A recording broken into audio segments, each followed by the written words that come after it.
Coles, or Gail Megan. No, it's Megan Gale Coles, Newfoundland writer. Um, 2017 novel, I think it is. I have finished prep, and we'll go on to lunch and then dinner. This all centering around a Newfoundland restaurant, the Hazel, and a lot of characters that kind of swirl around it. Specifically, George, who George or Georgina, who owns the restaurant, John, her husband, Iris, who he is having an affair with, Olive, who is another girl who sort of works at the restaurant, is sort of being kind of given scraps, free soup, and a place to kind of crash by John. Um, and many various other characters that are going in and out. Um, we've kind of it's divided into like little sections where you get kind of each character's viewpoint. We've actually gotten to the point where at the end there we're sort of starting to get a merge of like a section where it's both John and Iris and a bit of other characters as well. Omni, I believe a fellow from Africa, I believe from Africa, who is working at the restaurant. Don't quote me from where in Africa, obviously.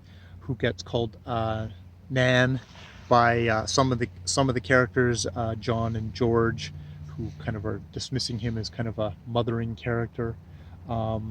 He's probably maybe one of the only kind of more sympathetic male characters in the book.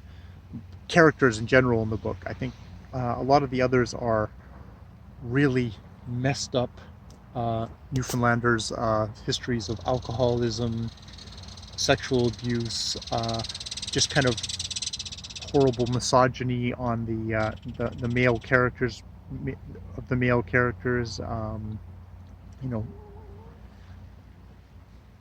something made an interesting noise. It almost sounded like a little seal or something. And I'm still in Souk on the beach at our yeah, there's our sea lions making their sound in the distance, if that gets picked up. And I've been, what do I have to say about this novel? Because I've been kind of struggling about it. There is like a bit of a love, I don't know if you call it love, but a relationship triangle, where John has been cheating on George with Iris. Iris, who's kind of given up an art career for John that her mother had kind of sacrificed her for. Olive is generally kind of going from one really abusive dude to another abusive dude. It's okay. I've been enjoying the characters, the writing.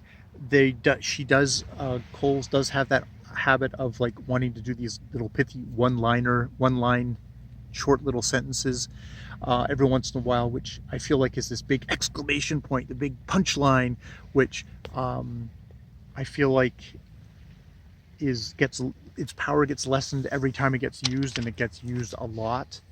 There's also just a thing of some of the metaphors, talking about John's kind of how he works kind of with relationships is like him being a reckless driver running through intersections and crashing in and running over the women he's with.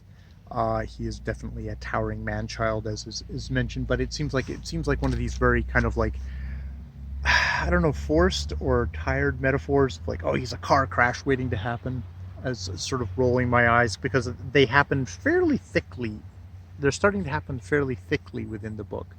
There's another one where, Iris's heartstrings get treated by John like him being reeling in trap lines. That might be a bit more interesting, because like, are they heartstrings or are they trap lines, and the whole thing of being a trap, but he's reeling them in and harvesting them. So it seems to be him exploiting whatever he finds in these cages of her soft parts. We get these things of soft parts, wounded parts. She's made up of parts. Um, um, I mean, I'm enjoying the book enough that I actually bought it because I've been reading it on a library app, which has been so freaking annoying and slowing me down and forgetting my place that in the end I was like, okay, crap. I'm semi struggling with the book, but I'm also enjoying struggling with the book, so I went out and bought it. So I now have it as a Kindle thing, which, say what you will about Amazon, at least their Kindle app is actually reliable and pretty good for reading stuff on, like on my phone and stuff like that. Um, you know, in some ways, I feel like we've gotten to the end of this first section, and I guess it's the prep, it's setting up the conflict. It's one of these things where it feels like in some ways she's taking over much time with it. Like it's like, okay, kind of get along to the story, but then you kind of look at the story and it's like, okay, the story isn't going to be the main part of this. It's going to be how messed up these people are in their own particular ways. John is in his 40s. I'm assuming George is sort of, she's in her, I think, similar age or maybe a little bit older, and she has money. This is her second marriage, and her first husband cheated on her, and yeah, she's going to find out, or will find out, that John was also cheating on her as well.